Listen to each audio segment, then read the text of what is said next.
Welcome to Smithsonian Journeys, Venice. My name is Ken Bartlett, and I'm Professor of History and Renaissance Studies at the University of Toronto. I've been teaching Italian history for almost 40 years, and this is my favorite city.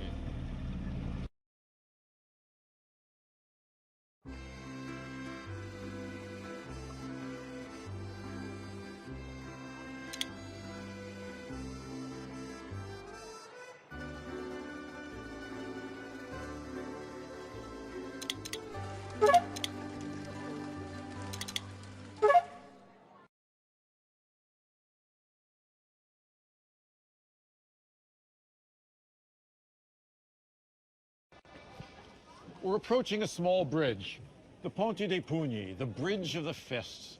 It's called that because it was the site of the equivalent of the Venetian Fight Club. Between 1600 and 1705, groups of working class youth, the Nicolacchi and Castellani, would gather on this bridge and they would fight. The purpose was to try and push one another off the bridge into the cold water of the late fall and early winter canal. All of this was fine until in 1705, knives were taken out and roof tiles were thrown, resulting in too much danger for the population. So the Venetian government decided it was probably more prudent to stop it. So the last fight took place in 1705.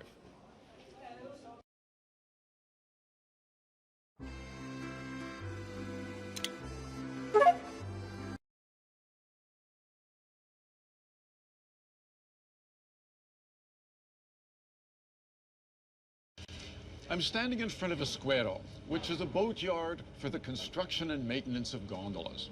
Now, gondolas are one of the symbols of the city, but they began as extremely efficient means of transportation. They're very, very shallow and very narrow, because many of the canals in Venice are very shallow and very narrow, and it was necessary to provide access to those canals and the people who lived on them. Also, the gondola is not straight. It's slightly curved because the gondolier rows from one side and the boat must be propelled forward. The gondolier places his or her, because there are now some female gondoliers, or in that almost sculptural object known as a forcula or oarlock, and that allows him or her to propel the boat forward. Now, the decoration of the gondola hasn't really changed very much at all. The basic shape we see was determined as early as the 13th century.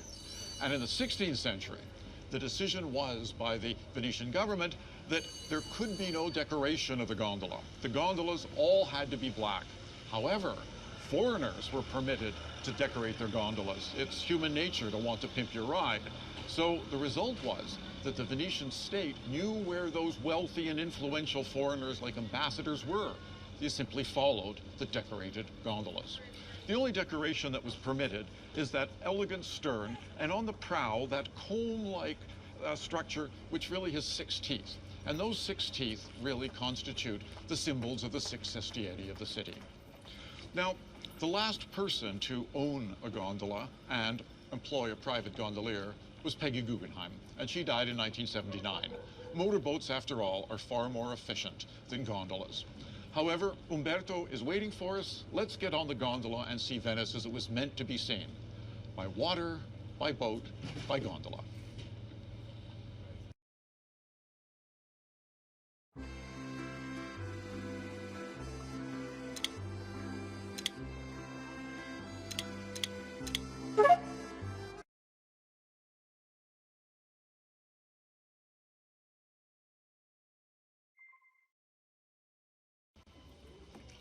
We're approaching one of the most infamous bridges of Venice, the Ponte delle Tette, the Bridge of the Breasts. It takes its name from the fact that this was the red light district of the city. And the women who were applying their trade would gather on the bridge and expose themselves to the waist, not only to attract customers, but with the encouragement of the state, trying to convert men of homosexual tendencies. Also, prostitution wasn't illegal in Venice. In fact, it was almost encouraged. There were more than 11,000 registered prostitutes, and the special tax they paid made a great contribution to the coffers of the Venetian Republic.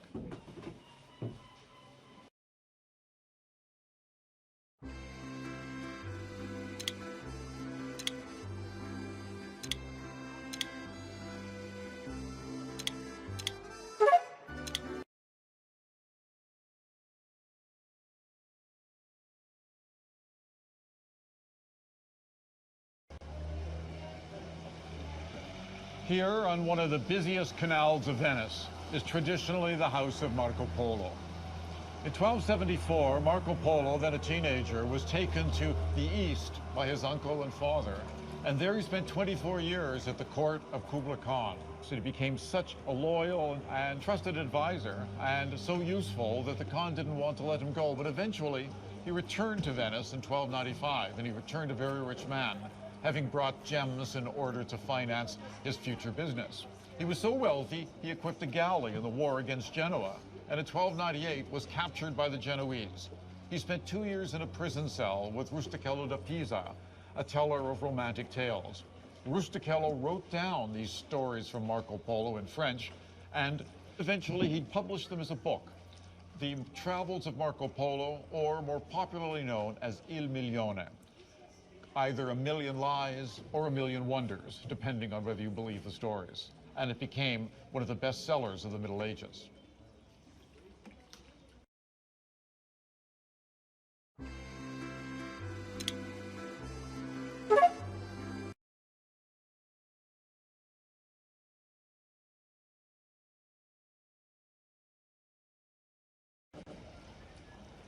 We're approaching the beautiful Bridge of Sighs. The bridge links the Ducal Palace with its law courts on my left, together with the prisons on my right, the first purpose-built prisons in Europe.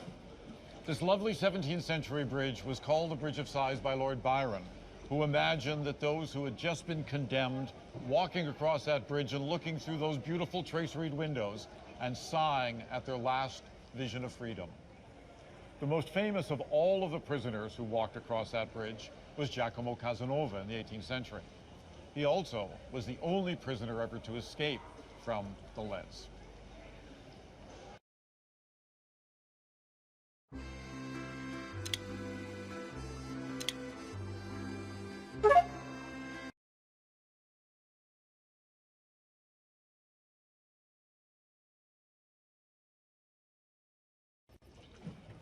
Here we are back at the Square. I hope you've enjoyed our little tour through the canals of Venice, seeing the city as it's meant to be seen. It's now time to say farewell and sincere thanks to Umberto, our gondolier. Umberto will have to bring his gondola, which can last up to 70 years, into the Square for maintenance.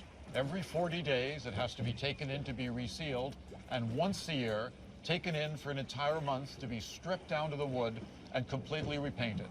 But that month gives Umberto an opportunity to take a holiday himself, usually in the winter, because after all, we've had our vacation, and I think it's only fair that Umberto has his.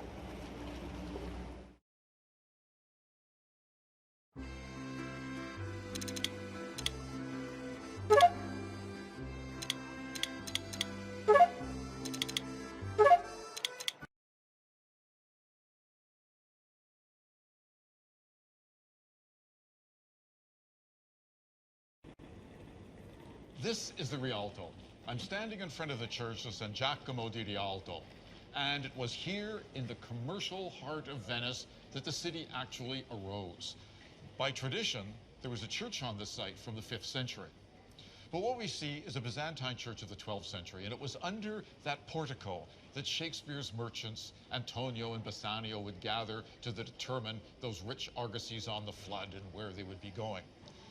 There is a clock to make sure the meeting was on time, and there was a bell to ensure that everybody knew that a meeting was going to happen. But there's another element here that makes this an extremely important place and that also reinforces that connection between politics and commerce that was the mercantile Republic of Venice. If we look here, we see the Gobbo di Rialto. Now, Gobbo in Italian means hunchback, and it's almost certainly from this figure that Shakespeare found the name of his clown in Merchant of Venice, Lancelot Gobbo. Every law, every decree of the Venetian state had to be made twice. It had to be proclaimed in Piazza San Marco on the Pietro del Bando, and it had to be proclaimed here simultaneously in the commercial heart of the city. But there is something of a sinister element as well. Those merchants who were unable to meet their obligations or who went bankrupt had to run virtually naked from the Piazza San Marco here to the Gobbo, and the population would line the streets and strike them with switches.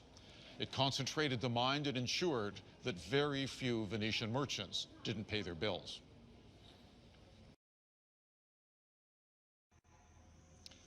This jewel box of a church is Santa Maria dei Miracoli, built between 1481 and 1489 by Pietro Lombardo, and recently preserved by the American Save Venice Fund.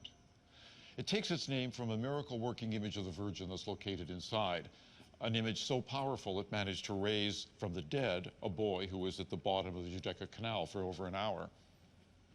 It's also a very popular place for Venetian weddings. It's small, and the bride can arrive by gondola.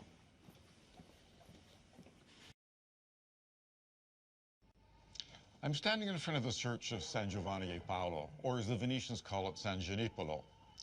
This large Dominican church is the second on the site, having been built in 1443. The story of how the Dominicans came here, though, is an interesting one. In 1267, the Dominicans wanted a site for a large preaching church. They went to the Doge, and the Doge said, well, the city is crowded, I'll have to think about it. But then that night he had a dream, and white doves descended and landed on an open space in Venice. And the Doges assumed that the white doves represented the white robes of the Dominicans. And so he gave that place to the order, and the first church on this site was built. But he also knew the Dominicans were brilliant at engineering and that they would drain the swampy site and add to the glory and size of Venice. So everyone benefited, and 25 Doges are buried in this church, including that first Doge whose tomb is right on the facade.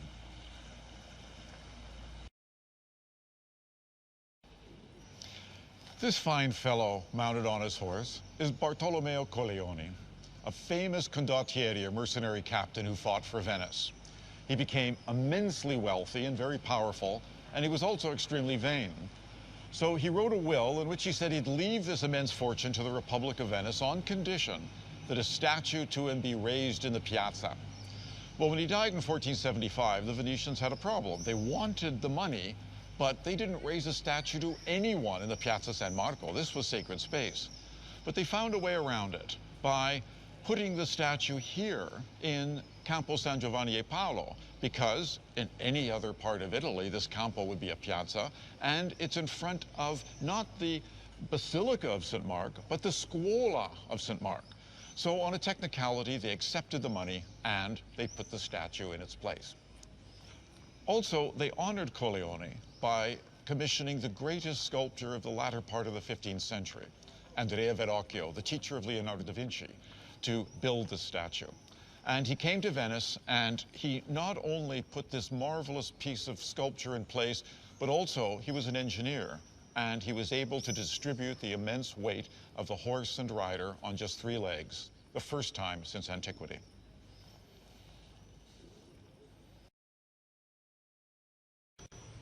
This is one of the most beautiful buildings in Venice, the Scuola Grande di San Marco. A scuola isn't a school, but a lay confraternity, like a service club. And this was dedicated to helping the poor, as we can see San Marco assisting the poor citizens on the tympanum above the door. This building was built in the 1480s after a terrible fire destroyed the original 13th century structure. And 2 of the greatest architects and sculptors of 15th century Venice were involved. The ground floor, Pietro Lombardo; the second floor and above, Mauro Coducci. The use of the decoration to have that almost sculptural sense of distance and perspective, the symbolism of the lions of St. Mark, and that marvelous union of sculpture and architecture has created a truly marvelous vision. After the suppression of the confraternities by Napoleon, the building was first empty, and then in 1819, after Venice was given to the Austrians, it became the Austrian Military Hospital. But it seemed to have worked, because to this day, this is the Hospital of Venice. One of the most beautiful buildings in all of Europe is the facade of a functioning civic hospital.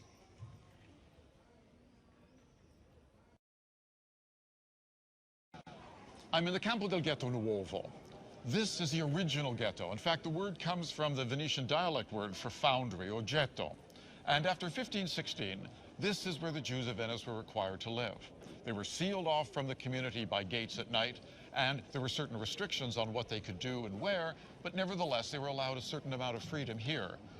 The Germans had their warehouse, as did the Turks, but here the Jewish community was a community that was alive, husbands, wives, fathers, rather than transient merchants. After the expulsion of the Jews from Spain and the south of Italy, ruled by Spain, the numbers increased enormously. It was necessary then to build up, to add additional floors to buildings and to reduce the height of ceilings. Consequently, this became a very active and engaged space. There wasn't really one community, though. There were four: the Levantine, the German, the Italian, and the Iberian. They each had their own synagogues and their own traditions, and there was a fifth synagogue which was owned by just four wealthy families. So if we look here, we can see the facade of the Italian synagogue, very simple on the outside, very elegant on the inside, and above it, the cupola of the Canton, that private synagogue. Napoleon in 1797 opened the ghetto, giving Jews full civil rights.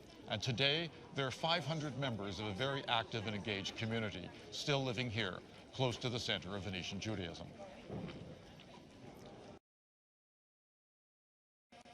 I'm standing in front of the 18th century facade of the Church of San Rocco, St. Roch, and indeed the image of the saint is on the very top of the church.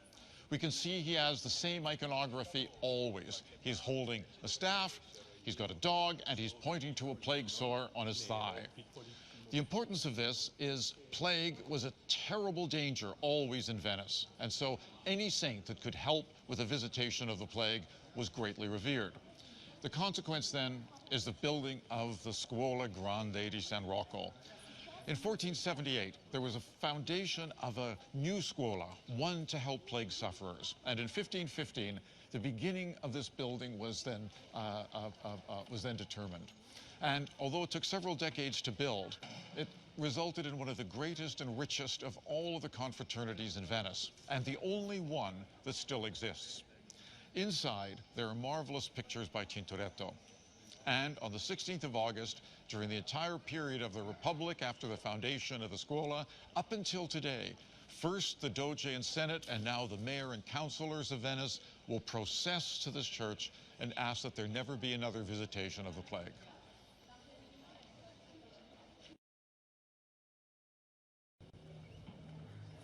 This enormous Franciscan church is Santa Maria Gloriosa dei Frari. It's enormous because the mendicant preachers were the rock stars of their age, and the church had to be huge in order to accommodate those who came to listen. It was finished in the 1340s, although it had begun in the 13th century. Slightly later is the bell tower, the Campanile, which is the second tallest in Venice, second only to San Marco. And above the portal, you can see in those beautiful sculptural elements the figure of the Virgin Mary, to whom the church is dedicated, Christ, and then St. Francis. And then on the right is the former monastery of the Franciscans. But today, it's the Archivio di Stato di Venezia. It's the Venetian State Archives, one of the richest historical repositories in the world.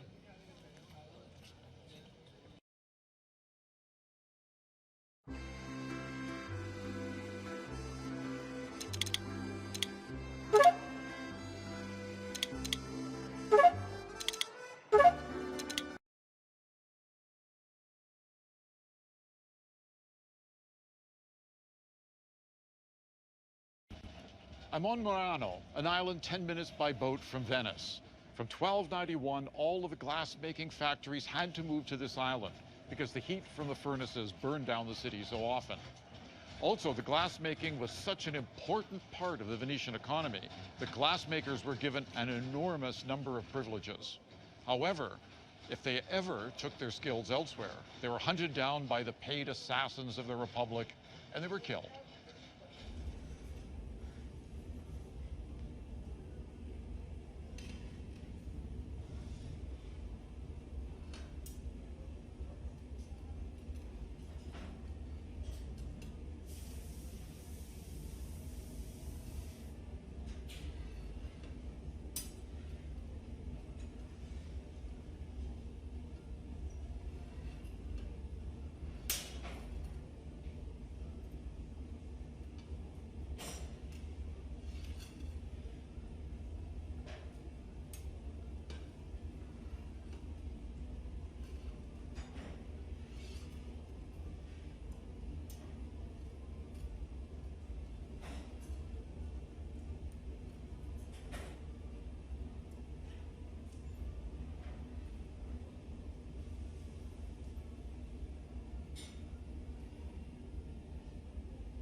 Maestro Imperio, meraviglioso. I'm standing in front of the great gates of the Venetian arsenal, the Arsenale. The gates date from 1460, and the lions on either side were taken by the Venetians from various sites in Greece, mostly in the 17th century. But from 1104, there has been right here the place where the Venetian navy was constructed. The Arsenalotti, those who worked here, on a virtual conveyor belt system, the most sophisticated until the Industrial Revolution, could produce a great war galley in just a single day. It was because of this site and the skill of the men who worked here that Venice ruled the seas. The mask has a long history in Venetian society. The tradition actually begins with Carnival. Carnival by the 18th century lasted for months, beginning just after Christmas and ending only with Shrove Tuesday in the beginning of Lent. And during that time, the expectation was that one wore a bauta. A bauta is a simple white mask that was surmounted by a three-cornered hat, and the body was covered with a cloak called a tabaro. And when wearing this costume, you were essentially anonymous. That meant that even in some voting procedures, no one knew who you were or for whom you were voting. But there were other kinds of masks as well. For example, there was the servetta muta, that is the silent servant. Silent because very large eyes, but no mouth hole. And in fact, the mask is held in place with a button held between the teeth. That meant, like any wise servant, you could see, but you couldn't tell anyone what you'd seen. And then finally, there's the zany. The zany comes from the Venetian dialect word for John, and we get our word zany from it, in fact. The zani was the stupid character in Commedia dell'arte. Very long nose, very, very steep forehead. And in fact, the longer the nose, the steeper the forehead, the stupider the character. So what we see in Venetian masks is that they reflect not just an element of decoration, not just an element of carnival, but in fact, Venetian society itself. Venice reaped the riches of the sea through its naval galleys, through its merchant fleets, and through its fishing boats. And if you want to see the wealth of that bounty, come here in the morning.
We're approaching the Punta della Dogana. The Dogana defines the meeting of the Grand Canal with the Giudecca. It's the customs house of the Venetian Republic. It was built in 1678, and that gilded ball on the top indicates that Venetian sailors had reached the basin of St. Mark, and they had to pay their taxes. It's now the home of the Pino Foundation, a collection of contemporary art.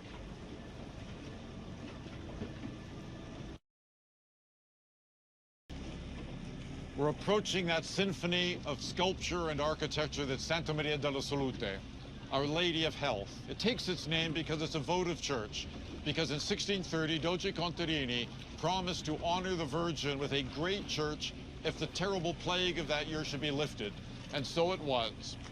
It took millions of stakes driven into the sand in order to withstand the weight of this enormous building. The architect was Baldassare Longhena, and the church wasn't finished until 1681. To this day, across the Grand Canal, a bridge of boats is constructed so that the people of Venice can walk across and pay homage to the Virgin for lifting that terrible plague that took the lives of 1/3 of the population of the city.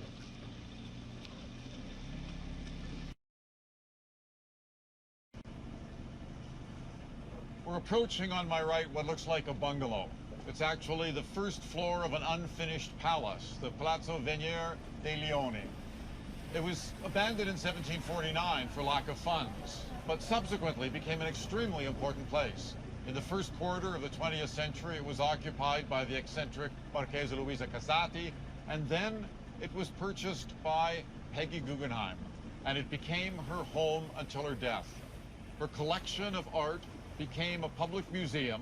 The Marino Marini guides us into the museum, and it is a marvelous collection of contemporary European art.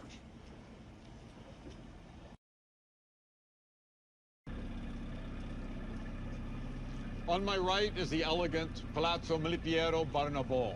It's a 17th century rebuilding of a much older palace and has that charming garden. One of its great claims to fame is that Giacomo Casanova lived there in the 1740s.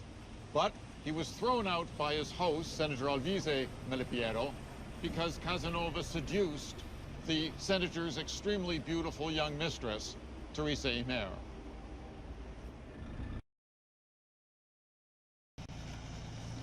We're approaching, on my right, the Palazzo Cavalli Franchetti. Its shell is 15th century, but it's really a 19th century building reconstructed between 1878 and 1882 by the industrialist Barone Franchetti. It has some marvelous 19th century features, including a wonderful staircase by Camillo Boito. Just beyond is the Accademia Bridge, which began as a temporary structure replacing an iron bridge that had rusted out. But now it's proved to be so popular and so beautiful that it's being kept. At the other end of the Accademia Bridge is the Accademia. In the Middle Ages, it was the Scuola della Carità, a charitable confraternity. But after Napoleon's suppression of all of the scuole in Venice, it became an art school and is now the premier gallery for Venetian historical art, the Gallery of the Accademia.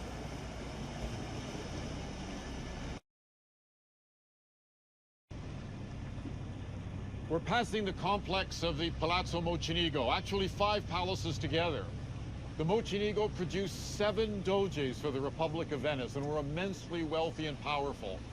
But since then, there have been other additions to these palaces that made them famous. In 1818, 1819, Lord Byron lived here and would swim the Grand Canal holding a torch at night in order to visit his mistress. And at the end of the 16th century, the monk, astrologer, astronomer, and philosopher Giordano Bruno lived here to teach a Mocenigo the art of memory. It didn't work, and so Mocenigo denounced Giordano Bruno to the Inquisition, leading to his being burned in Rome in 1600. Always dangerous to be too close to the powerful, but the palaces themselves stand as a wonderful witness to the architecture of Venice and the power and taste of the Mocenigo family.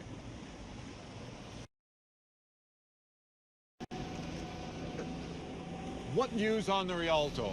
When Shakespeare put in Salanio's mouth that question, he really is reflecting the importance of this site to Venice and commerce.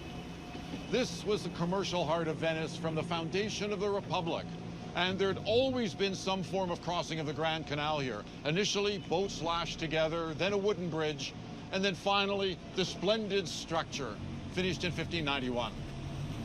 There was a competition that lasted a long time, and despite contributions by architects like Palladio, it was won by Antonio da Ponte. Why? Because he designed a bridge that allowed for shops on both sides, and the rent from those shops maintained the bridge to this very day. As we pass under the bridge,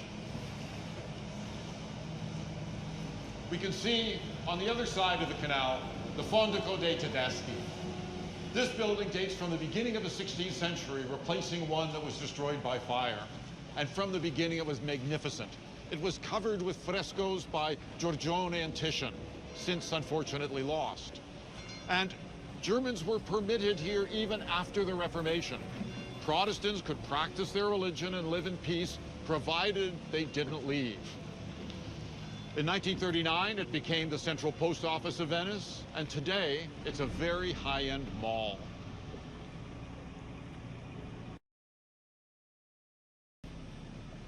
We're approaching the Bridge of the Scalzi, the Bridge of the Barefoot Friars. It's a new bridge, only built in 1934. And it takes its name from the beautiful Baroque church by Baldassarre Longhena, the Church of the Scalzi. Unfortunately, in the First World War, an Austrian bomb struck it and destroyed the Tiepolo frescoes that decorated it.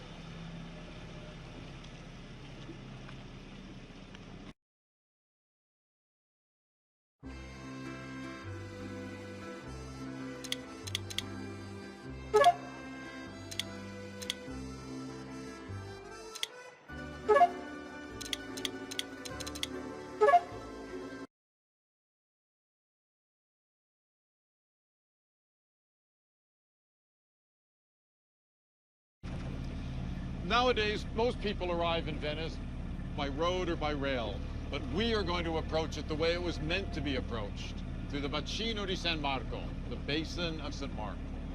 And we're going to begin in the Piazzetta, between those two great granite columns of St. Mark and St. Theodore that have welcomed visitors to the city for centuries. Are we ready? Let's go.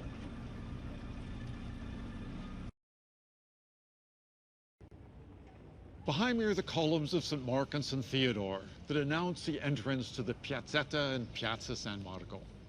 Now, these columns aren't Venetian at all. They were taken by the Venetians in order to decorate the space. In fact, the Venetians had a tendency to take other people's property in order to do that. But on top of them are the patron saints of Venice. If we look on the right, we can see the first, St. Theodore. Now, St. Theodore was a relatively undistinguished saint from Asia Minor, who, like St. George, killed a dragon. The Venetians didn't have a dragon available, but they did have a crocodile, and so the saint is actually dispatching a crocodile. And if we look on the other side, we've got the column of St. Mark. Now, St. Mark's symbol is a winged lion, and on top, there's what looks like a winged lion, but really isn't. It's Persian. It's a chimera from the Temple of Sandon, but it's close enough, and the Venetians thought it would do. In between those columns, there was a place of public execution. Now, if you were of noble birth, you were beheaded, and if you weren't, you were hanged. Had the same effect, concentrated the mind. If there was no public execution in progress, it was used for gaming. Games of chance took place between those two columns, and there must have been a connection between that and public execution, and I'll leave it to you to determine what it was. Now, if we look here, this is the great mass of the Palazzo Ducale. This was not only the home of the Doges of Venice, but also the central offices of the Venetian Republic. Before the palace was built, this was an orchard. And in Old Venetian dialect, orchard is broglio. And so that space on the first arcade is known as the broglio. And so there, when Venetian patricians were lining up in order to enter the Palazzo Ducale, they in fact could engage in politicking to determine who would vote for whom on what case. So that's where we get our word imbroglio, or embroiled. Look here, you can see a very thick column, and above it a cluster of three, surmounted by a figure of justice. That is where the palace ended in 1355. And the reason it ended there is that the architect, Filippo Calendario, got involved in a conspiracy by the Doge, Marine Falier, to overthrow the Republic and establish himself as king. Well, they were found out and they were both beheaded. And the result was that it stopped there because an architect with no head couldn't really finish his work. So it was only in the 15th century that, in fact, the palace was continued towards the Basilica of St. Mark. Now let's walk along that extension in order to see the grand ceremonial entrance, the Foscari Arch, or Porta della Carta.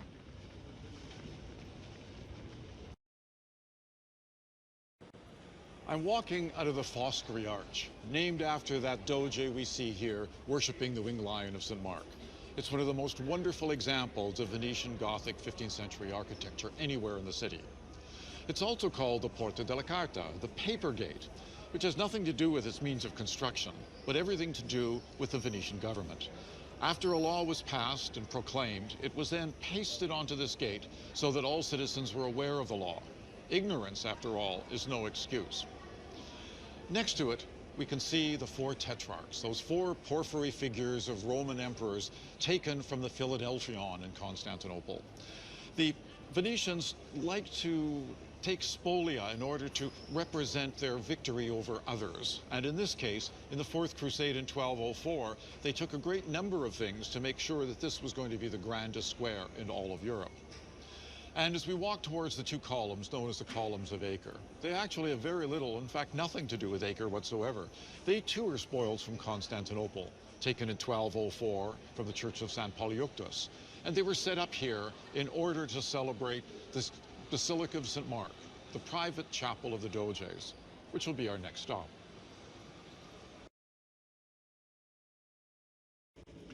I'm standing in front of the magnificent Basilica of San Marco. This wasn't the cathedral in Venice. In fact, it wasn't a cathedral until the 1830s. It was a private chapel of the Doges. In other words, it represents that union of spiritual and political power that was the Venetian Republic.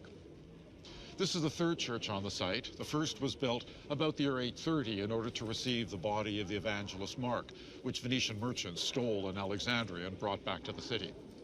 This church dates from about the year 1000 and is modeled on the Church of the Holy Apostles in Constantinople.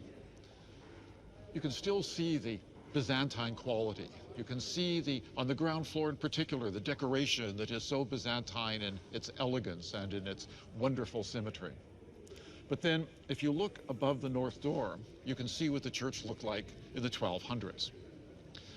Throughout the entire period of the Republic, this church was decorated. In fact, is almost a compendium of the artistic and architectural history of Venice. You can see not only the Romanesque decoration, but the pointed Gothic arches, the decorated finials, and of course, the mosaics. Despite the existence of that 13th century mosaics, most of the others date from the 18th century because mosaics tend not to last in this damp world. But the most important thing probably constitute the spolia here as well. The Venetians do have a tendency to take other people's property to decorate their own. And besides the columns on the ground floor, there are the four horses, the quadriga. They were taken in the Fourth Crusade in 1204 from Constantinople, from the Hippodrome, where Constantine himself had them established in his new capital, now Istanbul. They were brought here in order to indicate the authority of Venice over almost everybody else.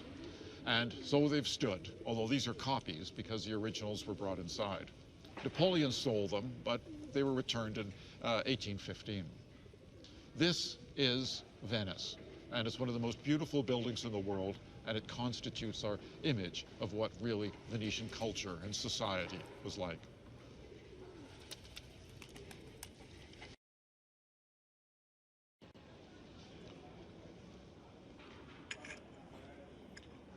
I'm sitting in the most elegant drawing room in Europe, as described by Napoleon, the Piazza San Marco. It's surrounded not only by historic buildings, but also by historic cafes.